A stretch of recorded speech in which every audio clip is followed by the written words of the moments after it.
I think we're rocking and rolling. It's happening. So we're being recorded. Welcome to the podcast, Jen. Thank you very much for having me. On. Thank you. So you are my second charity. Okay. Normally I've always got a small business owner, but I always want to have charities too, but all the small businesses are always like, I want to be on and promote myself, and I'm like, where's my charity gals at? Oh, we're here. We're here. And we're saying I had Paul from the Include Me Too Club on, and it's actually one of my most listened to episodes, actually, in my statistics. So I think it's really important to like promote charities and get them out there, because people don't really think about it that much. It's not something that crosses our mind that often, but absolutely should, and especially for what it is that you do. So do you want to tell me a bit about the charity, how you got into it, where it all started? Full boner. So I am Jennifer from Rays of Hope, and we are a cancer support charity based in Elderslie, and we're 9 years old now, so we've just celebrated our 9th birthday. Happy birthday. Thank you. So I'm not the founder of the charity. The founder is Linda O'Malley, and I got to know Linda probably about 8 years ago, and she asked me to come work for the charity to do physical activity and wellbeing, so that's how we got in touch. But the charity's real aim is to improve lives and give people hope who've had a devastating cancer diagnosis. And unfortunately now, with the statistic of 1 in 2 people having cancer or having a cancer diagnosis, we unfortunately are getting busier all the time. And our charity is growing from strength to strength in many ways. You know, we're trying to promote people having a better quality of life during their cancer diagnosis, but we're also there to support the people who don't, you know, and their families, which is another big important thing. We're not just there for the person, we're there for their family members too. That was something I was going to ask, actually, because I've had a wee look at the social and the web and stuff like that, but I didn't really know the ins and outs, and I wanted to speak to you. I don't want to do too much research, but like, it's obviously what would it be, the patient? Is that what you would we kind of call them members. To be honest, the minute you come into Rays of Hope, you actually become part of the family. So we're like, welcome to the family, and we have a wee saying above the door, enter as a stranger, leave as a friend. Oh my God. So but we don't like to use that. We try to not be a clinical environment, because anyone who's been diagnosed with cancer has all that. They've got their appointments, they've got their hospital, their GP, their nurse, everybody else. So we try to not be a clinical environment. So members is, and families and peers can also be members. Also come, they can support that member, they can come with that member or come on their own, so they can access our support services too. Because it's a lot, like, for both parties to deal with, for the person and also the family member. So what made you were brought in as for physical activity, and you, before we started, because we've just met, you used to work at One Ren, and then so what made you move into this? What was like the kind of turning point for you? I've always done physical activity and exercise, and I teach fitness classes as well, a whole range. I've done Zumba, I've done everything, but I happened to get involved just by being a spotter, so just like a kind of volunteer observer at some of the chronic condition classes, and just realising that the input to somebody who is participating in that class, it's not about being the skinniest person in the class and wearing all the right gear and getting as fit as you possibly can.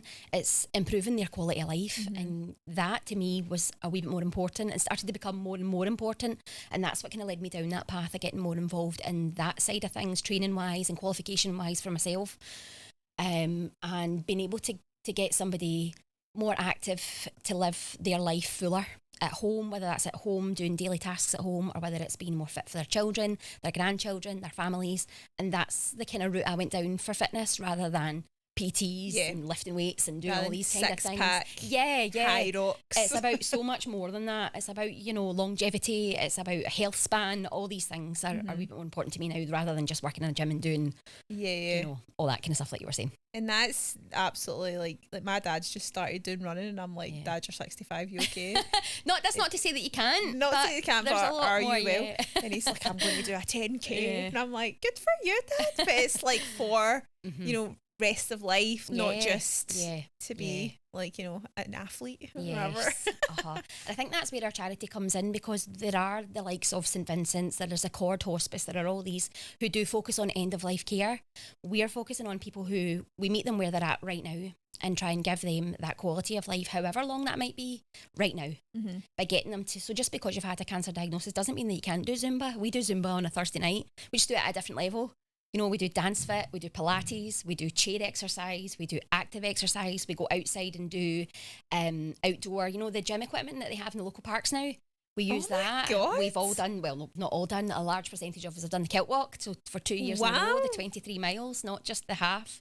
And these ladies and men are training in Rays of Hope like a gym and completing these charitable events, and raising money and putting back into the service that they are getting so much from, which is brilliant. And so the members, if I get the terminology wrong, I apologise, but the members that become part of the charity, they have a diagnosis, or they've had a diagnosis, or both? Both. Some have just come straight from point of diagnosis. Some people were diagnosed 20, 30, a couple of years ago. Some people were told to come just because maybe their friend or their family has had one of our leaflets. So we're now up at the local hospital. We're up at the RAH now on a Monday and a Wednesday, giving out information about Rays of Hope, because some people feel that once they've finished their cancer, or they've finished their cancer treatment, or they've had their diagnosis, they're not really sure where to go then, and it becomes all about the hospital. And some families maybe aren't the right people to speak to. Some people don't have families to speak to and want to have someone to speak to or listen to. So that's then when we come in and we slot in and fill that gap. And it was as well having that kind of conversation with somebody going through similar things, which I think would be difficult if your partner, like, obviously they're there for you and support you, but they don't really understand how you're feeling, or the treatment could be like causing all sorts of issues, like they don't understand, like, so having that kind of environment. That's right. Peer support's the big thing for us. It's a really, it's an important part, having people in there that know exactly how you feel. So myself, I haven't had cancer myself, but my mum has, so I've been a kind of carer of someone who's had cancer. Same with Linda's mum and her sister both had cancer. So we get that side of things, but the members are really integral to the peer support, sharing their stories about maybe they have a scan coming up and they've no idea what that's going to be like, or how long was it into their treatment till they lost their hair. There's lots of questions, lots of scary questions too, and just being able to listen to somebody who's been there and done that, you can actually see the relief in the person. They're thinking, I'm going to be okay, or I'm going to manage this, I'm going to be able to tackle this head on, because look at such and such who's been through it. And and some people think that when you come in to Rays of Hope, it's going to be people who are all sitting around with no hair and we're sitting crying, and it's really not. We have a lot of good times, we have a lot of laughs, and there's a lot of support shared and a lot of friendships made as well, which is another big thing. A lot of the members meet out with Rays of Hope now. They maybe met years ago, and then now they're the best of pals, going for coffee, and it's amazing. It is really amazing. So what was the actual origins? You said it was Linda that started it, so but Linda she didn't have cancer. No, her mum did. Her mum was diagnosed with cancer, and she just felt that there wasn't enough support around at that time. I'm going back quite a long time ago, and her mum really didn't have much support. So she thought, right, and Linda's actually the minister's wife. So she decided, right, I'll just start a wee small group of women and we'll start from there. And that's really how it's grown, and it's grown from strength to strength. I mean, we've won quite a lot of awards. We've won Rocco Awards, we've won Community Champion Awards. Trying to think, very recently we won the new award at the Mill magazine, Paul at the Mill magazine. We won Community Champion Award there too, So we're actually in this month's issue. Are you? Look out for Mill magazine, guys. I'm not in it, but Linda's in it, So we've won lots of awards over the years, and like I said, we're just grown from strength to strength. So, and how does the sort of, because as a charity, it's, you've not got any money, so you need to fundraise, get money. Like, how you touched on earlier the National Lottery is part of that, but how does that all work? How does it all operate? Do people donate? Fundraising is everything to a charity. It really is. If there's no money there, then there is no charity. So a lot of our fundraising comes from donations. We do our own fundraising too. We have some support from the National Lottery as well. And just like wee pockets of donations of people who we've known over the years who want to support us. But our main fundraising event is a ladies' lunch that we have at Ingleston every year. So, and it's hosted by the lovely Michelle McManus, who's an absolute scream. She's absolutely fantastic. So you'd be more than welcome to come. Yeah. So there are still tickets available if you want to come. So it's on November the 2nd, and we aim to have about 400 ladies there. Wow. Last year I think we had about 330 approximately. And it's a day of fun, shopping. We have an auction. We have a raffle. Michelle sings and dance, and it's just a great day, and it's really well supported. So that's our big fundraiser that we do every year. Oh my God, amazing. So it's a great day. It's a very great day. How many years have you done it? So we've been doing it for the last couple of years. Last year we were in Ingleston, but before that we were in the Glenhill.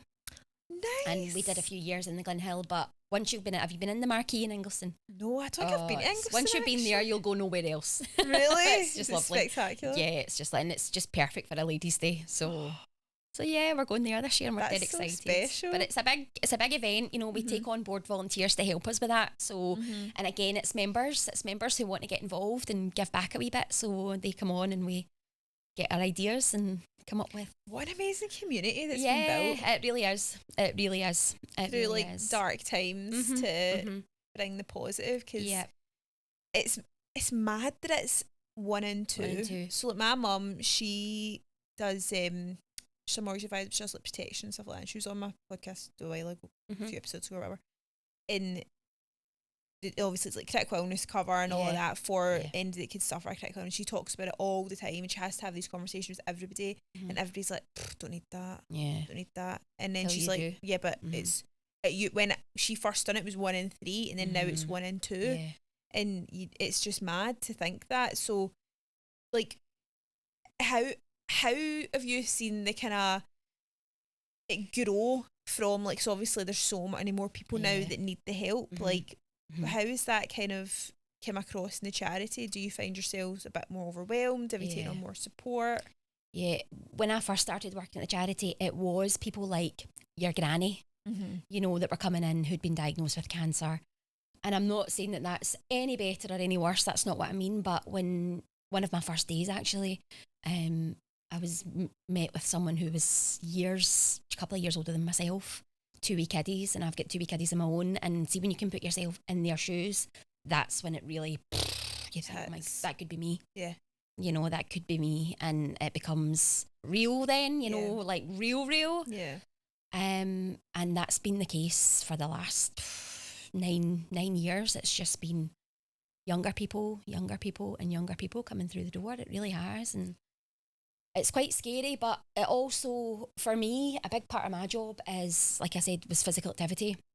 And I want that hour for whatever we're doing to be an hour where that person's not thinking about their cancer diagnosis. You know, they're enjoying the music, they're enjoying us all being in the one room. It's group exercise mostly what we do. I do one-to-ones as well for people who need it, but it's mostly group exercise. And we just have a real good time, you know. We do the Beyonce, the St. Texas dance, and, you know, we have a real good time. And for that hour, that's what I want that person to be thinking about, that class, how much fun they've had, and not when their next treatment is or how they're feeling that day. I want to uplift them for that hour. And that's a big thing about Raise of Hope. We want to be positive. Not everything is, but we want to try our best to keep everybody as positive and give them as much hope as possible. Is that where the name came from? Yeah. Raise of Hope? Yeah. Because I think, I've not been touched with any sort of cancer. Luckily, my immediate family hasn't. But one of my friends, her mum had, luckily everything was fine. She went through and she's okay. But she said that it was the hope that pulled her through. So you know, she was amongst other people getting the treatment, and a lot of them that had the really negative attitudes. I'm not saying if you're positive you're going to be fine. No, I know. But it's the mental sort of side of things where a lot of the people that didn't have the strength or the positivity they didn't make it. Yep. Whereas she was like, nah, fuck this. Like, yes, I'm beating this. Like, I've got kids. Like, no. You've got something to live for, and everybody's got something to live for. And I think you need to remember that. And I suppose having something to go to where there's all this positivity and all this, like, take your mind off it. Be like, no, like, I can do Zumba. Like, I'm not going to be sitting in my wee blanket. No, I'm going to be doing it, you know. And I think, do you see that a lot where do you get people coming in that are maybe a wee bit negative, maybe like forced to go by somebody, and then they kind of change their tune? We do. And support groups aren't for everybody as well. So we do get people who come along and are maybe thinking, oh, I don't know if this is for me. And maybe they don't come back. Very small percentage of people don't come back. But initially, again, like I said earlier, what they're expecting isn't actually what's happening. Yeah.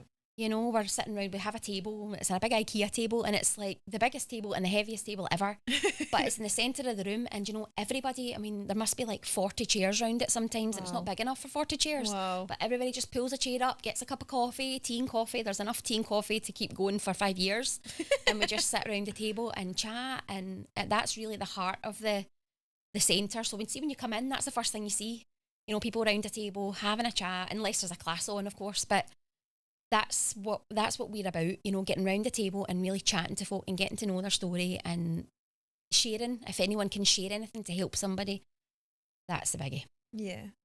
And so you touched on the sort of physical exercise and things you do, but I had a wee look and you've got like a big list of events that you do. So you've got what? Let me read some of them. So it was. The ones that I wrote down was Pilates, bacon, movie date, mindfulness, to name a few. Yes. Yes. And it's actually amazing when you look at it, because when I first started there was just one class, and it was just me turning up, doing an exercise class, and that was it. And then from there, we're incredibly lucky actually to have Grace, who's our psychotherapist. So I think it's a great thing for us to have, because you know yourself, the waiting lists to see someone through mental health can be months, if not years down the line. Yeah. We're incredibly lucky to have Grace, who works for Rays of Hope for free. So she delivers group sessions as well. And we'll see any of our members the minute they want to be seen. So she'll see them actually at Rays of Hope, or she has an office in Paisley, and they can be seen the next day. You know, and she's a qualified psychotherapist, so she's there to deal with any mental health problems that they might have. But fortnightly she does a wee group. And that group is only for the person who's been diagnosed with cancer. So like I said earlier, you can bring family and friends, but that's a closed group just for them, for them to be able to share things that are a wee bit more personal, a bit more in depth. So Grace does that, but we try and put things on so that there's something for everyone, because not everyone likes to exercise, which I take quite personally, but not everybody likes to exercise, which is fine. So that's why we have like baking. Everybody loves Zumba. Zumba's great. Why. But no, so that's why we have, and sometimes that's just volunteers who've said, by the way, I'm really good at baking, and I'm like, okay, when are you free? When can you come in and do a wee demo? Or I can do crafts. Great. When can you come in? And that's how it starts. Yeah. Just people giving back. Yeah. What's the most popular thing that people... The exercise, I have to say. Yes, it is. Yes. And that's what I'll actually tell you about is our extension. So at the moment when we're doing our exercise, everything happens all in the one hall. But you probably should better tell us where you are. We're in Elderslie. We're in Elderslie. We're in Byers Road in Elderslie. And we're in a converted scout hall. So from the outside, that's what it looks like. But once you come in, it doesn't look like that inside. We've completely done it up and it's lovely.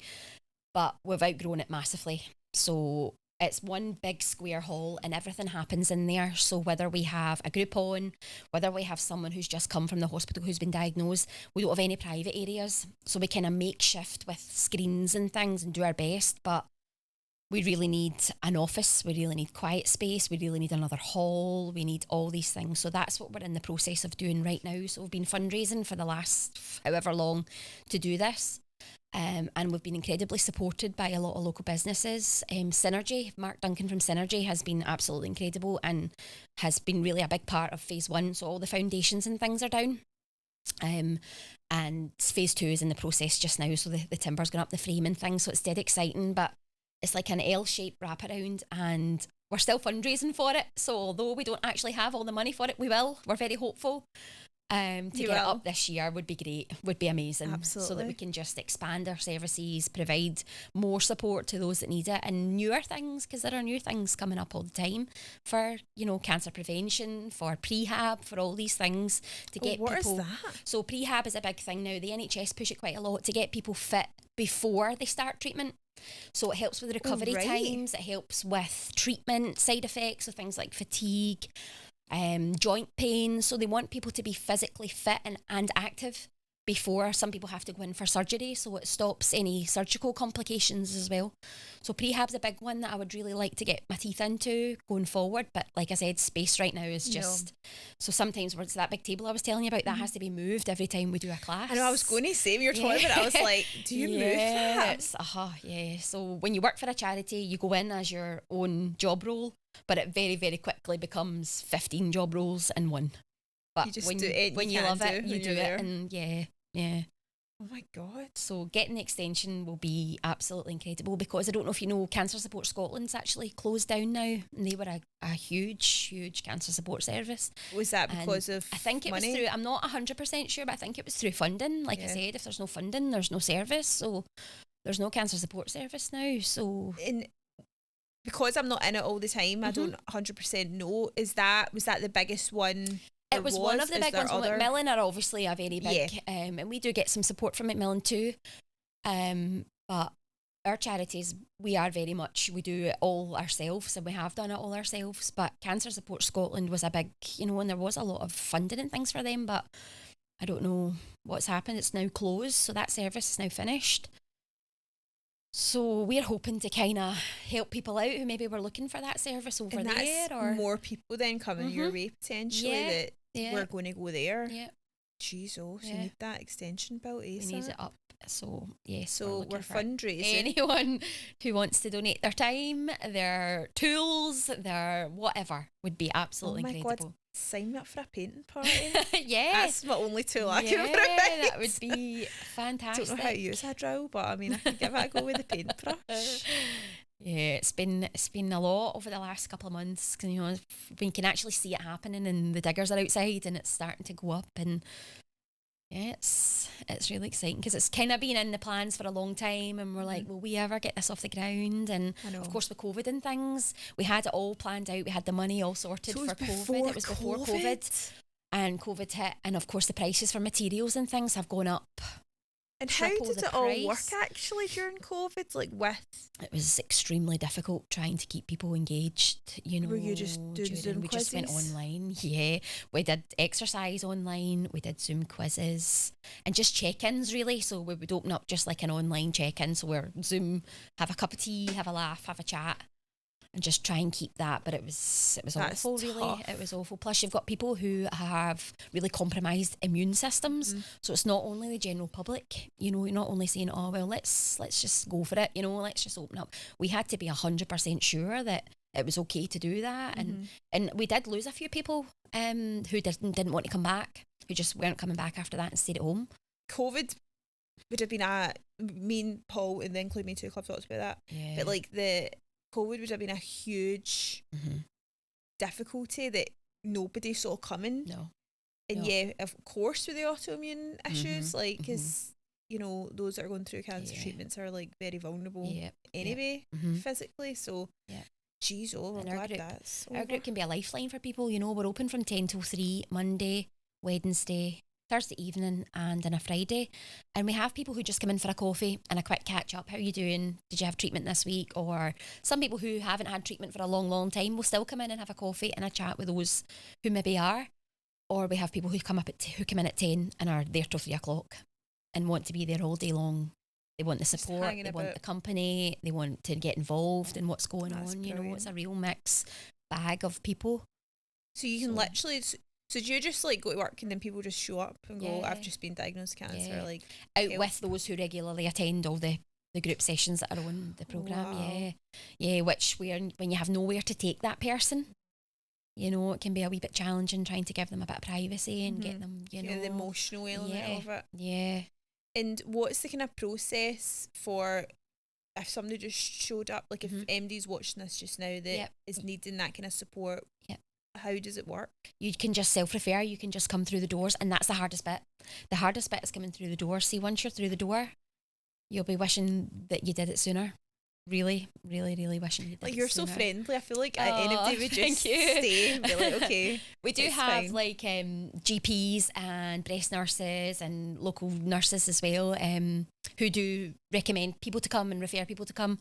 And maybe some people are approach us through social media, through Facebook and stuff. But most of it is self-refer.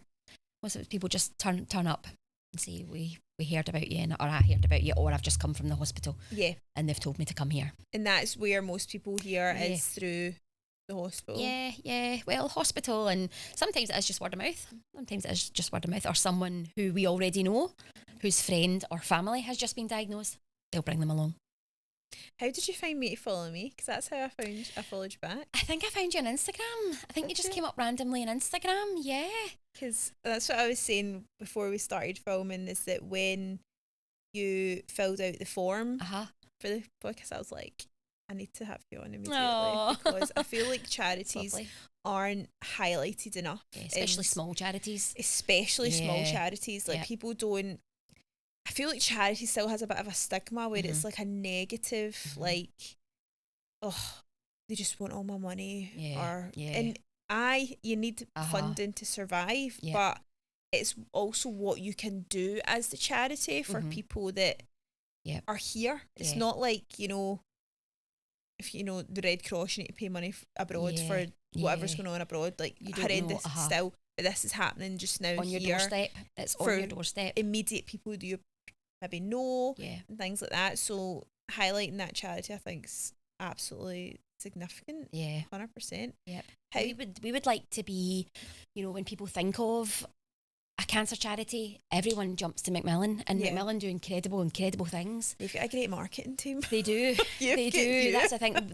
There's me and there's Linda, and I have to say though, we have an extremely fantastic volunteer service. We have an amazing group of people, amazing group of women, men who go the extra mile, who go more than the extra mile. They're fantastic. And I always put, anytime I'm putting on Facebook, we have our wonderful volunteers who are waiting to welcome you with a smile, because they are a fantastic team, and we really couldn't do half of the things we do without them.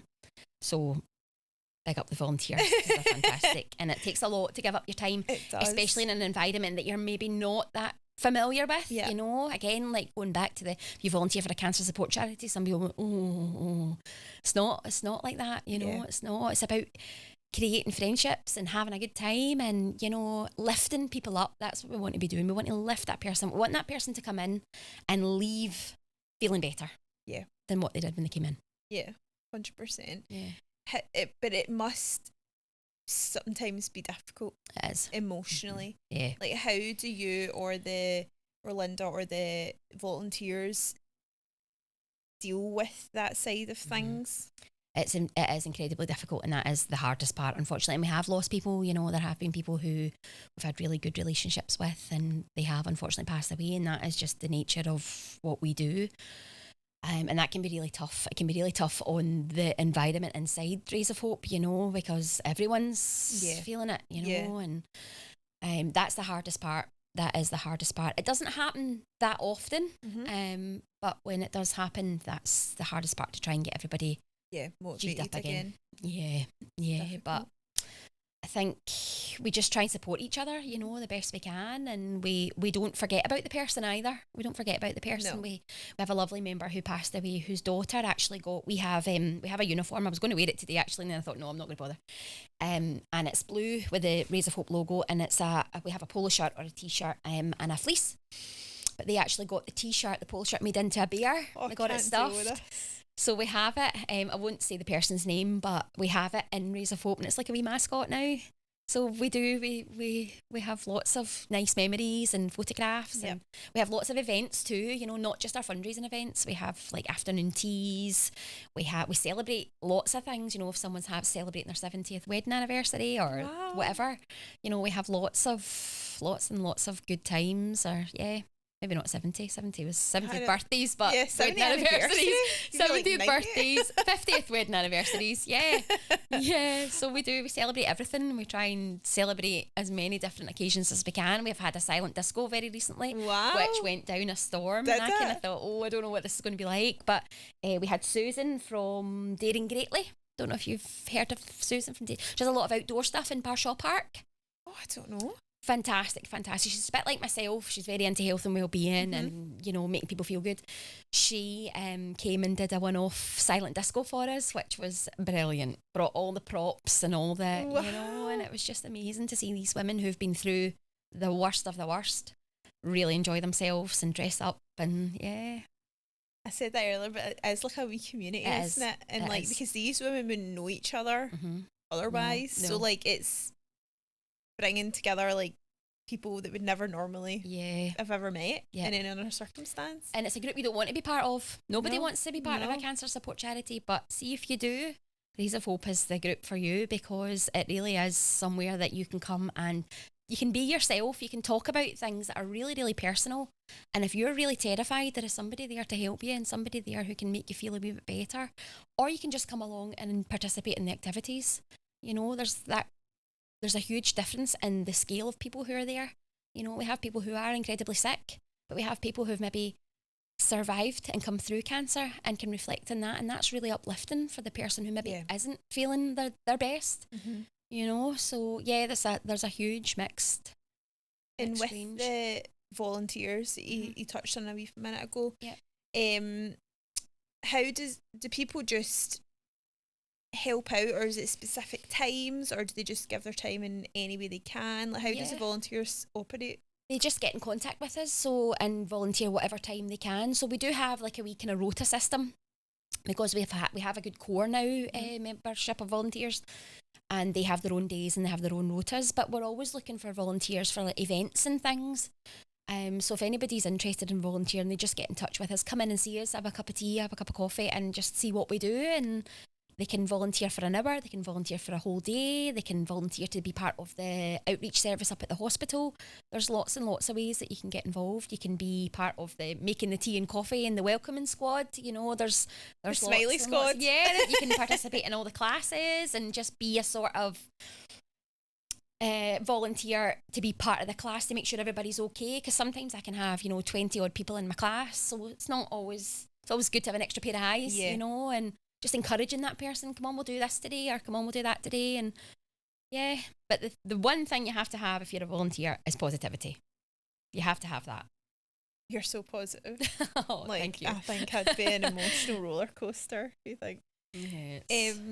What do you think, like, the most I kind of touched on it a wee bit with, like, I feel like charity still kind of, like, people would go, it's like a negative thing. And what do you think is the most, like, misunderstood thing about, like, what it is that you guys do at Rays of Hope that you want to I think people think that we're just a small wee club. Like, a lot of people will call it their wee club. Right. And we are, and we're happy for people to feel that way. But in order for us to reach more people and be taken a wee bit more, touching a wee bit on what I said earlier, first time you think about cancer support is Macmillan. We want to try and change that to be, what about Rays of Hope? Yeah. Like, what about? So we want to be taken a bit more seriously, I would say, because what we do really is life changing. We have people who, I've seen people who have come in and said, I'll never manage to do any form of physical activity. I've got so much joint pain. My fatigue is just terrible. I can't do anything anymore. And they've just completed the kilt walk, 23 miles. It's incredible. It's incredible. Some of the, I have people who start off exercising with no hair. And then we look 6 months down and they've got their hair back, they've got their mojo back, and I try and kind of get people to go back to the life, not go back to the life, but try and get to some sort of life that they had before. Like if they were a member of a gym, if they were a member, a lot of our members have come through maybe saying, I used to be part of this gym, I used to go to boot camp, or I used to go to the pool swimming.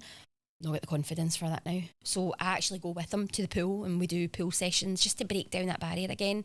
Or we do a kind of modified version of a boot camp so that when they decide to go back, Yeah. I've done that. Oh, a squat and a lunge, I've done that. Yeah. You know, I can do that. And we do weight training, we do all of these kind of things just at a lower intensity, just to build that person back up again. So they are confident enough to slide back if they want to. Yeah. If they want to. Some people find that their safe space is Rays of Hope and they don't want to go back, but some people do. Mm-hmm. Some people want to come to Rays of Hope, build themselves back up again, and then go back to their lives, you know. And I think when we have a program that people can do, that's like a stepping stone, so they can start off doing our chair exercise class, and then they might try a wee bit of Pilates, and then they might try and come and do the outdoor gym session, and then so sometimes they're exercising 5 times a week. But some of our members, I'll actually touch on this because I'd mentioned earlier that we were open on a Thursday night.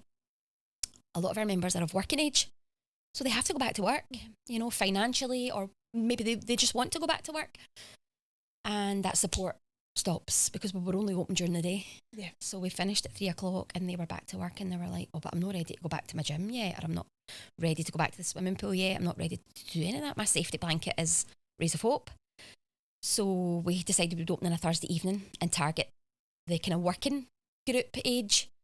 And yeah, that's been a huge success. So of working age people who come at night time, so they've been at their work during the day and then come at night time, and we do our wee drop in where we sit around that table, tea, coffee, have a chat, have a catch up, and then it's exercise from 6:30 to 8:00, and it's a mixture of Pilates, Zumba, dance fit, all these kind of things. Wow. Yeah, and it's a real wee kind of social night on a Thursday night. Yeah. Because you're right, like people that work, like they wouldn't have the opportunity. Nope. And they've used that sort of safety blanket to get them to this really confident stage to go back to work, because that's a huge thing when you've had a cancer diagnosis, returning to work, returning to your old life again. Yeah. And then they don't get to come and or they don't even get to come and sit and have a chat. Not even the class, it's just like a catch up. To see how they're feeling, or that just stops. So that's why we've got the Thursday. Ideally, we would really like Rays of Hope to go 5 days a week. Yeah.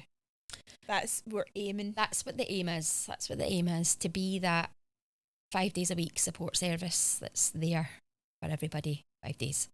So with Macmillan, Macmillan's UK, it's not just Scotland, isn't it? It's UK, yeah. It's UK. I think so, yeah. So obviously do the like September, like coffee morning month thing. That's right. I was literally at one on Saturday. Yeah. Literally. Do you guys do anything, like, obviously they're huge scale, but like do you guys do anything that's like something that's regular that other people can get involved in to like help fundraise? Besides the ladies' lunch is the big one, and like I said, we do have afternoon teas. No, we don't really do. We have people who, all of our services are free. Everything we provide is completely free. So we have people who donate regularly, and maybe just, we have a wee bucket in Rays of Hope that people can donate to.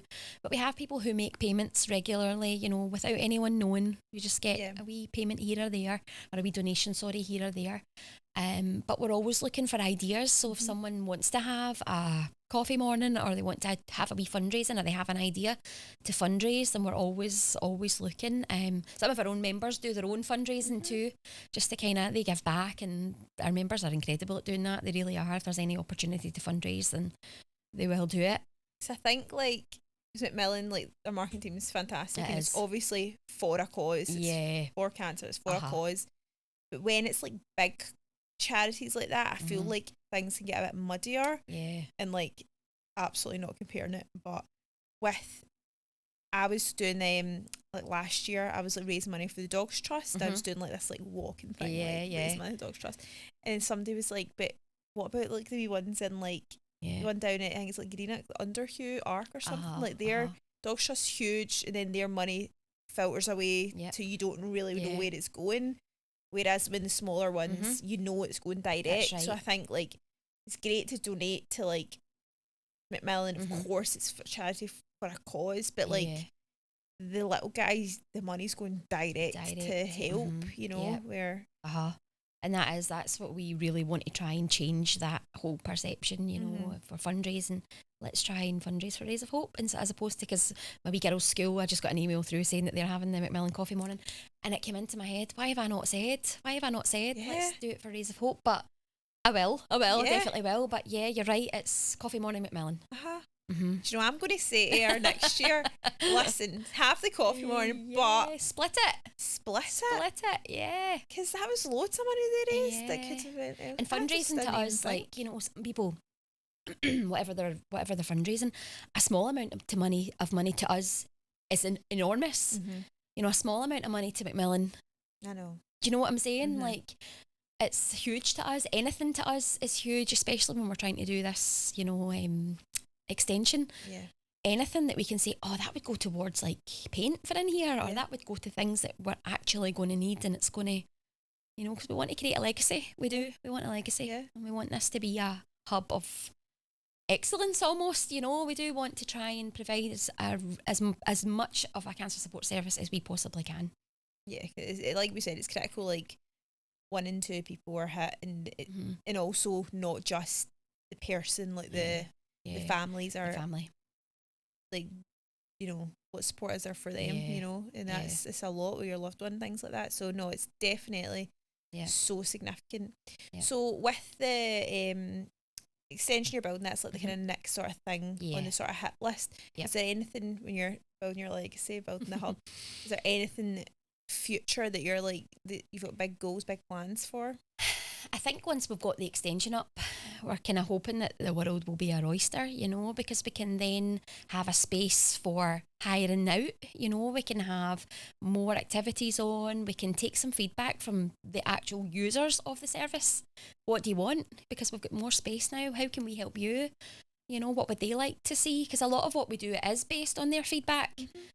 And it's maybe been, would you like to try this? Will we try this? And we put a class on and it's dead successful. But if we had more space, we would obviously need more volunteers as well. So we're very limited just now as to what we can do because it is only us. But the more space, the better, I think. And you can, I was just thinking that there. So like the Include Me Too Club, and they were talking, I was talking that there's a couple of places that you can like rent out and things like that. If you have more space, you could like rent out, we could generate an income to pay for the building. There's so many options, but right now I think we feel a wee bit kind of, let's not run ahead of ourselves until it's actually up, because we are still in the process of fundraising for it. So although it's being built, it's not anywhere near completed yet. So everybody get their tickets for the ladies' lunch. We need the extension up. And Michelle McManus is incredible. Michelle so McManus, a good day out, come and enjoy it. So big Michelle will be singing some tunes. Oh, she's absolutely amazing. She's absolutely the best person for the job when it comes to ladies' lunches. She really is. She's great. Yeah, I'm signing up. Get my mama ticket. We're coming. Yes, definitely come. Okay, so we touched on like all the activities and things that you offer, which is excellent, and I'm assuming that will just grow as time goes on as well, to like offer various sort of like, don't use the word like hobbies, but like things for people to attend and go to. So there is like a lot that you do, and there's a lot of support, which is the main thing for that you want to put across for anybody that's potentially needing the service. There is definitely help out there, and I think that's one of the big things that we want to try, and that's why we want to go into the hospital, you know. So once you have had your treatment, or you're beginning your treatment, or you've just had surgery, whenever you're ready, we're here to help. So it might not be right now, it might be further down the line, but just coming in and coming through the door and just getting someone to listen to how you're feeling and saying, well, why don't we try this, or why don't you, you know. And side effects from chemotherapy and radiotherapy can be absolutely crippling. I've seen it with my own 2 eyes. But I've also seen the transformation, and just putting a wee bit of physical activity in place, and, you know, structured physical activity, safe physical activity, and an environment with the person sitting next to you has been exactly where you were, you know, and the person in front of you is actually 6 months in front of you, and you're thinking, oh, that could be me, you know, coming along. And and some people don't progress through all the different classes. They don't. Some people just come along to our chair-based classes are sort of level 1 class, and there's lots of other chronic conditions, so it's not just cancer that we're dealing with. Sometimes that person's had a stroke, or they've had a heart attack. They could be diabetic, they could have shoulder injury. So there are a lot of things going on, as well as their cancer diagnosis. So that class is our it's our level 1 class. It's a beginner's class, and it's a safe environment where everybody can achieve some form of physical activity. And then they can progress through as the weeks, months go on to something a bit more challenging if they want to. If they don't want to. But Pilates is a big one for people because, again, mobility and joint pain can become, especially if you've had any breast surgery or breast cancer, mobility in the upper body So for a lot of women, they can't get their hands up. So when their hair does come back, it becomes a bit of a challenge to do, fastening necklaces, doing daily tasks. So we focus a lot on mobility for the upper body. We focus on doing things at home that maybe older adults would struggle with too, like forward flexion, putting your shoes on, all these kind of things, getting up and down the stairs. So I try and kind of give everybody a wee bit of a lesson during each. So I'm saying to myself, I say to them, well, would you rather be the oldest person lifting weights or the youngest person in the nursing home? Like these kind of things. And everybody laughs and they're like, oh, pure rolling their eyes. And one squat a day keeps the nursing home away. And like, I only have to say one squat a day and everybody's like, keeps the nursing home away. Like everybody knows how important it is. And I'm like, come on, let's do it. Yeah, I know. And I probably drive half of them mad, but most of them are extremely, extremely grateful. Yeah. Yeah. But you touched on this as well earlier, like that it's a lot more women than men. Yeah, we have a huge high percentage of women. Do you know why that is? Is it? I think it's just men. I mean, my husband's not a great talker.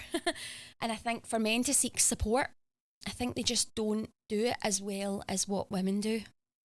And we've tried lots of things. Unfortunately, we were extremely unlucky that we started a men's only group, because a lot of the men were like, oh, I'm not exercising with all these women. No, I'm not doing that. No chance. So I can actually do walking football and all these kind of things. So we've done all that. But we were really unlucky that a couple of the men actually passed away. So the group just took a real dip. Yeah. But we have walking groups that some of the men attend for the walking groups and things. But yeah, we probably only have, less than 10 men. Wow. That's sad, yeah, isn't it? Yeah. It's like, yeah, everybody needs to help. I know what you mean. Like my partner, he's wouldn't want to go to something. And I'm like, no, I know. No, we've tried, like Tony Fitzpatrick's our ambassador. We've tried to kind of break down that barrier, maybe getting the St Mirren connection, but no, even that doesn't. They're like, no if Tony's coming in and to speak, or sometimes he comes in, does wee talks and things, or just pops in, we'll say Tony's going to be in. So sometimes the men will come in then, but they just don't want to sit around the table and talk. They just don't want to tell you what's going on. Quite private. Yeah. Some of them do, but yeah, it's really hard to get men. Maybe one day. Yeah, and they would be made most welcome. Yeah, most welcome. Of course. We do have one member, Bob, who I will speak about because he's absolutely incredible. He's 84 and he's never missed an exercise class in the last 8 years, and he's still walking. He's actually a caterer for his wife. He walks, he does all the exercise. He does it at a slower pace and a slightly slower range of movement and things, but every week, never missed a class. He's 88. He's 84. Oh, 84. He's 84. Oh, yeah, wow. He's incredible. He's actually on one of our flyers. He's in the top corner in the flyer. Is Bob, and he's again is a volunteer as well. So although he's a member, which is a lot for a lot of our members, they're members initially, and then they ask to become volunteers. So he'll help set up the chairs and help get involved. He gets involved in anything we ask him to do. He's happy to help. He's the face. So yeah. He's literally the flyer. Yeah. So he's probably one of the oldest members. Wow. Yeah, but he's certainly one of the most active as well. Yeah, if he's going to all these classes, good for him. Yep. Oh, that's amazing. I know. It's great to hear that for Bob. Yeah. Okay, so we're actually coming into the podcast. Wow. It's got so the fact that you were this nervous coming into this, and I was like, it'll fly by. And it has. And I'm sure checking the time, like, oh no. Okay, so if you want to hype up a small business or a charity, yes, or someone that deserves the spotlight, and tell me why. I will hype up the Hive in Paisley, which is a women's only fitness studio. It's actually run by my friend Angie, and it is a ladies only fitness studio that is aimed at be yourself, come along and empower yourself, and be in a community of women who are the most loveliest and welcoming bunch. You don't have to have any fitness experience. You don't have to have any coordination. They are the loveliest group of women, and I'm very biased because I actually teach them classes there, but it's an incredible small business for women who just don't feel confident enough to go into a gym environment, who just want to come into a studio where there are strength training, there's Pilates, there's dance fitness, there's something for everybody. And the motto is be yourself. So you just come in as you are, enjoy the vibes, enjoy the disco-like atmosphere. So dark room, disco lights, great tunes, great classes.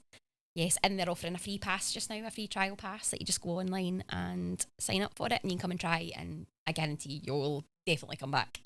I love that it's called The Hive. The Hive, Be yourself. the Beehive. It's like, yes, it's the best strong place women, for it. love their Elderslie.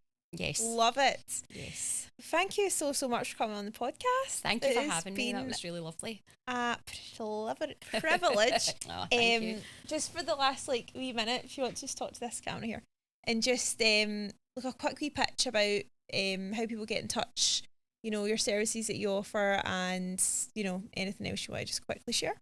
Okay. If you would like to get involved with any of our fundraising at Rays of Hope, we would absolutely love to have you. So you can reach out to us on our Facebook page, or you can contact us through info@raysofhope.com. We are a very small cancer support charity, but we offer so many great services for those who have had a devastating cancer diagnosis, and we are here for you. All you have to do is come through the front door. Thank you Love very that much. So much. I will be tagging everybody that she's spoken about during the podcast. Great, and please follow Rays of Hope. Get in touch if you would like to become a volunteer or if you need the services. And please share the hype, tell everyone, subscribe, all of that. And I'll see you next time. Thank you. Bye.